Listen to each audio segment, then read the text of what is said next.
Exercise 9.2 page number 178 question number 9।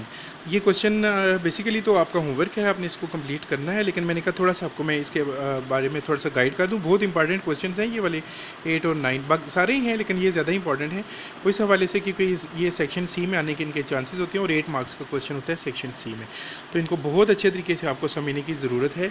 सबसे पहले इसके कोऑर्डिनेट्स की मैंने क्वेश्चन मैं बुक में देख रहा हूँ पेज नंबर 178 पे, तो मुझे नज़र आ रहा है show that the points M N P and Q are the vertices of a parallelogram. तो हमें शो करना है कि ये जो 4 पॉइंट्स हैं क्या ये पैरेललोग्राम को कंस्ट्रक्ट करते हैं या नहीं करते हैं। तो ऑफ कोर्स इसको सोल्यूशन करने के लिए सबसे पहले आप ग्राफिकली इसको रिप्रेजेंट करेंगे, तो मैं इसको ग्राफिकली रिप्रेजेंट कर लेता हूँ। आपको इसको पेज के ऊपर बनाना होगा, इसको ग्राफ को कंस्ट्रक्ट करना होगा। फर्स्ट पॉइंट है -1 एंड 4, तो बहुत आसान है। -1 एक्स एक्सिस में और 4 वाई एक्सिस में आप देखेंगे तो -1 एंड 4 ये यहाँ पे आपका पॉइंट आ जाएगा। आप डॉटेड लाइन में, इमेजिनरी लाइन में इसको चेक कर लीजिएगा कि आप इसको कैसे कंस्ट्रक्ट करते हैं।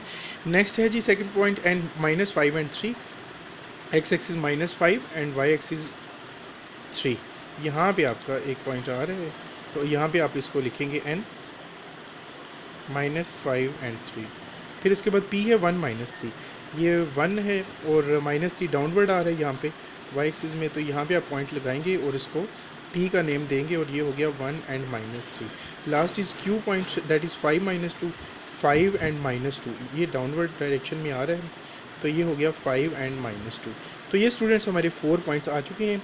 इनको आपको जो है वो आर्डर में ज्वाइन करना है। ये मैं इसको ज्वाइन कर रहा हूँ, ये मैंने एम एन को ज्वाइन किया है। फिर इसको आप आर्डर में ज्वाइन करेंगे पॉइंट Q के साथ। इसका मैंने Q नहीं लिखा, मैं इसका नेम लिख देता हूँ, ये Q है। फिर आप N को ज्वाइन करेंगे, ये थोड़ी सी ज्वाइनिंग ठीक नहीं है, इसको दोबारा मैं देखता हूँ। इसको आपने ज्वाइन करना है पॉइंट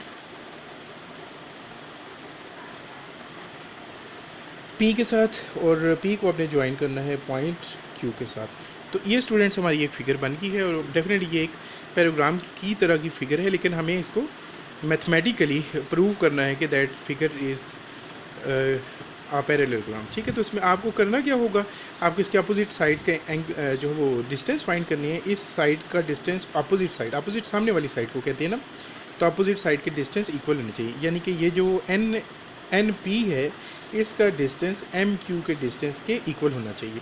सेम इसी तरह से एम एन का जो डिस्टेंस होगा वो इसकी अपोजिट साइड पी क्यू के डिस्टेंस के इक्वल होना चाहिए। और ऑफ कोर्स इसमें डायगोनल वाली बात नहीं है, तो हम सिर्फ एक डायगोनल बनाएंगे, वो भी इसलिए क्योंकि हमने इस पर पाइथागोरस थ्योरम अप्लाई करके देखेंगे कि इसकी इंटरनल एंगल 90 डिग्री तो नहीं बन रहा। ऑफ कोर्स पैराग्राम का कोई भी एंगल 90 डिग्री नहीं होता, none of the angle of parallelogram is equals to 90 degree. तो उसको प्रूव करने के लिए हम पाइथागोरस थ्योरम भी अप्लाई करेंगे। उसके लिए हमें एक डायगोनल भी चाहिए होगा, तो ऑफ कोर्स हम एक डायगोनल बना लेते हैं। अपोजिट डायगोनल आपको मैं पिछली जो क्वेश्चन नंबर 8 की वीडियो में बता चुका हूँ। अगर आप एन को क्यू के साथ ज्वाइन कर देते हैं, ये हो गया, तो ये इसका एक डायगोनल होगा। अपोजिट एंगल्स को ज्वाइन करने वाली लाइन को डायगोनल कहते हैं। तो ये फिर हमारे पास एक फिगर बन जाएगी, हाफ फिगर जो है वो एक ट्रायंगल बन जाएगी। तो इस ट्रायंगल को भी मैं सेपरेटली अभी शो कर देता हूँ आपको, तो आपको उस पर पाइथागोरस थ्योरम अप्लाई करना होगा। तो आपका गिवन डाटा का क्या होगा, क्या क्या आपने फाइंड करना होगा। आपको सबसे पहले डिस्टेंस ऑफ पी एन या फिर एन पी भी कर सकते हैं, दोनों का आंसर सेम आएगा। एन पी करें या पी एन करें, उनका आंसर सेम आता है, तो उसमें आपको कन्फ्यूजन नहीं होनी चाहिए। तो एन पी का डिस्टेंस इसके अपोजिट साइड एम क्यू के डिस्टेंस के इक्वल होना चाहिए, इनका भी डिस्टेंस फाइंड करना होगा।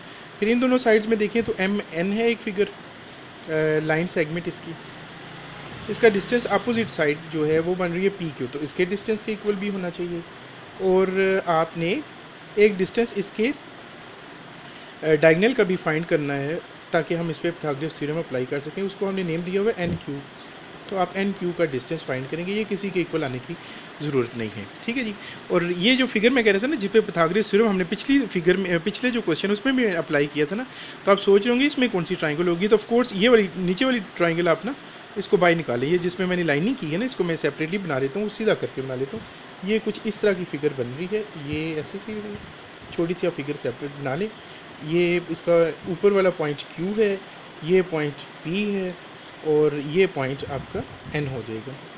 तो आपको करना क्या होगा, आप इस पर पाइथागोरस थ्योरम अप्लाई करेंगे। मैं लिख देता हूँ पाइथागोरस थ्योरम, अप्लाई वर्ड भी लिख देता हूँ, अप्लाई pythagoras थ्योरम आपने इस पे अप्लाई करना होगा, लेकिन इस सिचुएशन में लेफ्ट हैंड साइड का जो आंसर होगा वो राइट हैंड साइड के आंसर के इक्वल नहीं आना चाहिए।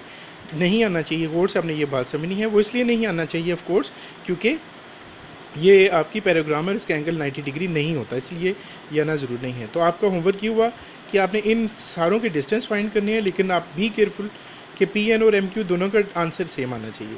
एम एन और पी क्यू इन दोनों का आंसर सेम आना चाहिए। एन क्यू का तो कोई भी आंसर आ सकता है। और इसी तरह फिर आप यहाँ पे pythagoras थ्योरम अप्लाई करेंगे जब, तो left hand side answer must not be equals to right hand side. तो आई होप कि आपको समझ आ गया होगा। तो उसके डिस्टेंस आप काइंडली फाइंड करें और मुझे बताएं और दिखाएं कि आपके आंसर्स क्या आ रहे हैं। और अगर कोई प्रॉब्लम हो तो आप मुझसे इसके बारे में क्वेश्चन कर सकते हैं।